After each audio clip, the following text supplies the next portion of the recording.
Club families, it's Miss Emily. We have a new skill to learn today to help you get ready for kindergarten. We are going to work on something called sorting. Sorting is one way to get ready for learning your letters and your numbers. And everyone knows that those are important to know for kindergarten. But what a lot of people don't know is that there are some steps before you can name letters and numbers that happen with children. So I'm going to teach you those steps, and sorting is one of them. When you learn to name anything, a color, a shape, a number, a letter, it goes in a sequence, grown-ups, which means that the first thing that kids can learn how to do is match. So if I have these bears over here, and I have a blue bear and a green bear, and I say, which bear matches with green? It would be this one. They match. The second step is sorting, where you take a whole bunch of something and you put them in the right groups. We're going to practice that a lot. The third step would be pointing to something or understanding it. So if I say, which bear is orange? Your child could point to orange. Or if I say, which number is 14? Your child could point to 14. So let's start with sorting.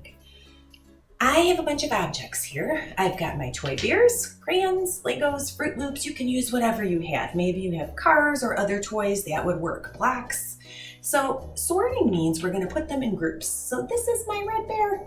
Red is coming over to the red circle. I made shapes. Your grown-ups can help you with that. I see an orange crayon. Boys and girls, take a look. Where would orange go? Orange, orange, that's the same. We're going to sort. This is an octagon. It looks like a stop sign and it has 8 sides. Blue crayon, blue comes over here to the diamond or the rhombus. So let's just do a bunch. We can do it with Legos. We can do it with bears. We can do it with crayons. And let's not forget about our Fruit Loops. So this is sorting by color. In real life, in the autumn, you can do it with leaves. You can look for rocks or pebbles, and you can sort them in lots of different ways. You can sort them by color.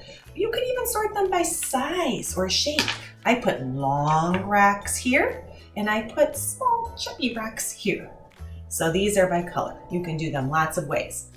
Now, how do we do this with letters and numbers?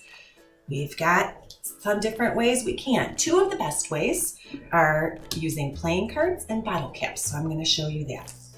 The playing cards are awesome because they have the number on, and then they also have the number of objects. And grown-ups, we talked about number sense. So your kids will start to eyeball how many makes the number. So this is the number 9. I'm going to start with matching. Let's flip this one over. Oh, 5. So I see the number 5 with 1, 2, 3, 4, 5 things. Boys and girls, see if you can find the one that matches. If you guessed 5 matches with 5, you're right. We can put that one on top. Now let's do sorting. So let's flip these over. Okay, cards are great to sort with. There's lots of grown-up games that use sorting, by the way. 8's over here, 4's over here, 10's over here, 3. Oh, I finally found one that goes together. We'll sort them. More 8's. 4, 4, 2, 2, 10, 10, 7, 7. We sorted those cards. We did it really quickly. At home, it might take a little longer, but that's okay. Cards are easy to find at the store and they're very inexpensive, but another way that you can practice, especially if you do not have little children 3 and under in the home. These are a choking hazard. Don't do this if you have a little one 3 or under at home. You can save and recycle your bottle caps from water bottles or anything you use, milk containers, and you can write numbers on them. So let's do matching first. Kids are working on their phone numbers. That's a good safety skill to learn for kindergarten. Or address. You can take a plastic bag and a Sharpie marker, and you can write the child's phone number or address number.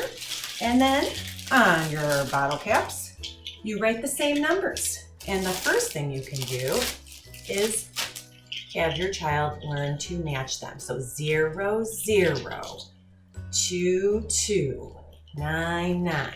And this is something you can take with you in your purse or whatever. It's a good game to practice, even if you're waiting at the doctor or whatever. So first start with numbers 0 through 10. But by the end of kindergarten, your kids will go all the way up to 100. Boys and girls will learn how to count to 100 and how to name numbers to 100. It sounds crazy, grown-ups, but I promise they'll do it.